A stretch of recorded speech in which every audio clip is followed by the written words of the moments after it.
Assalamualaikum warahmatullahi wabarakatuh. Perkenalkan, nama saya Muhammad Robit, NIM 2024023003. Saya akan menjelaskan sedikit tentang materi kemarin, yaitu perjalanan listrik dari pembangkit hingga konsumen. Diawali dengan hasil listrik yang dihasilkan di pembangkit listrik seperti PLTU, PLTA, dan PLTN.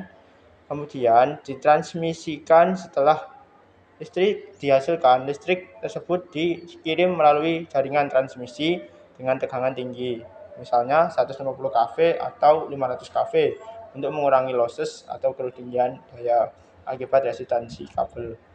Jaringan transmisi ini menghubungkan pembangkit listrik dengan gardu induk. Kemudian masuk ke gardu induk, tegangan tinggi diturunkan menjadi tegangan menengah, misalnya 20 kV. Setelah itu, listrik kemudian didistribusikan ke konsumen melalui jaringan distribusi dengan tegangan menengah dan rendah. Jaringan distribusi ini membawa listrik ke rumah-rumah atau industri. Kemudian sampailah ke konsumen. Akhirnya listrik sampai ke rumah-rumah dan digunakan untuk keperluan sehari-hari. Klasifikasi tegangan. Tegangan tinggi atau high voltage biasanya digunakan untuk transmisi jarak jauh karena dapat mengurangi losses. Contohnya adalah 150 kV hingga 500 kV. Yang kedua, tegangan menengah, medium voltage. Tegangan menengah digunakan untuk distribusi listrik ke konsumen.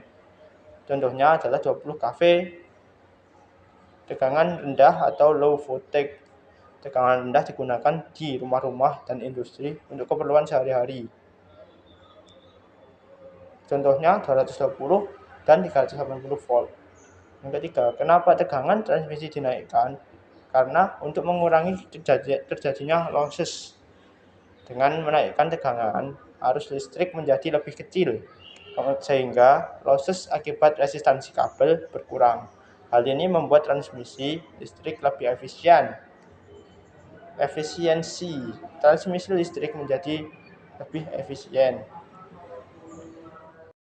Selanjutnya, sistem tegangan 3 fasa dan 1 fasa. Sistem tegangan 3 fasa. Sistem 3 fasa digunakan untuk industri dan transmisi jarak jauh karena dapat efisien dan dapat menyalurkan daya yang lebih besar.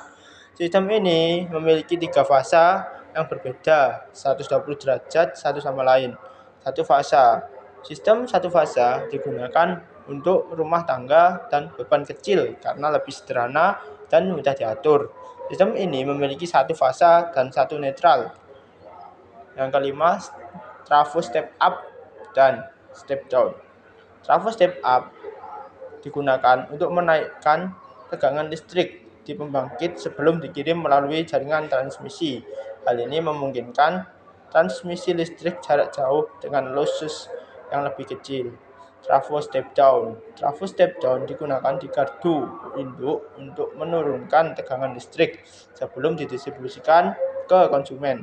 Hal ini membuat listrik aman digunakan di rumah-rumah dan industri. Yang terakhir, tegangan VLL dan VLN. VLL yaitu tegangan line to line.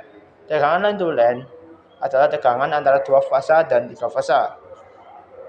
Contohnya adalah 380 volt pada sistem 3 fasa, 220 atau 380 volt. VLN atau tegangan line to neutral. Tegangan line to neutral adalah tegangan antara 1 fasa dan netral. Contohnya adalah 220 volt pada sistem 3 fasa, 220 atau 380 volt. Sekian penjelasan dari saya. Jika ada kesalahan kata atau kesalahan penjelasan, mohon maaf. Sekian, wassalamualaikum warahmatullahi wabarakatuh.